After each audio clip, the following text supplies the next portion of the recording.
നിങ്ങൾ ഈ കൈയടിക്കുന്നതിന് ഒരു ഇത് വിചാരിക്കല്ലേ, ചുമ്മാതെ തട്ടണം കേട്ടോ. അതൊക്കെ ഒരു സന്തോഷം. ഒരു ബില്ലൊക്കെ പാസ്സാക്കി വിടുന്നത് കൈ തട്ടിയാണ്, അല്ല ശരിയല്ലേ? ഇപ്പൊ നിങ്ങളുടെ അത് നമുക്ക് പാടുമ്പോഴൊക്കെ തെറ്റിപ്പോ മനുഷ്യരല്ലേ, അതിനൊക്കെ നിങ്ങൾ കൈ തട്ടണം, അതിലൊരു സന്തോഷമുണ്ട്.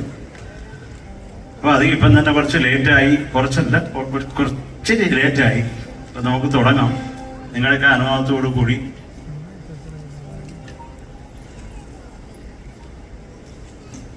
എനിക്ക് ആദ്യമായി സ്റ്റേറ്റ് അവാർഡ് നേടിത്തന്ന ഒരു പാട്ട്. നമുക്ക് എല്ലാവർക്കും ആദ്യത്തെ അനുഭവം എന്ന് പറഞ്ഞാൽ അത് എപ്പോഴും പ്രഷ്യസ് ആണെന്ന് വിശ്വസിക്കുന്ന ഒരാളാണ് ഞാൻ. നമ്മുടെ ആദ്യ പ്രണയമാണെങ്കിലും പിന്നെ അത് ശീലമാകുന്നതാണ്, അത് നമ്മുടെ തെറ്റല്ല. അപ്പൊ എന്തൊക്കെയായാലും ആ ഒരു പാട്ട് കുറച്ച് പാടിത്തരാം. അത് ഞങ്ങൾക്ക് ഒരു എന്താ പറയുക ഒരു വാമപ്പാണ്.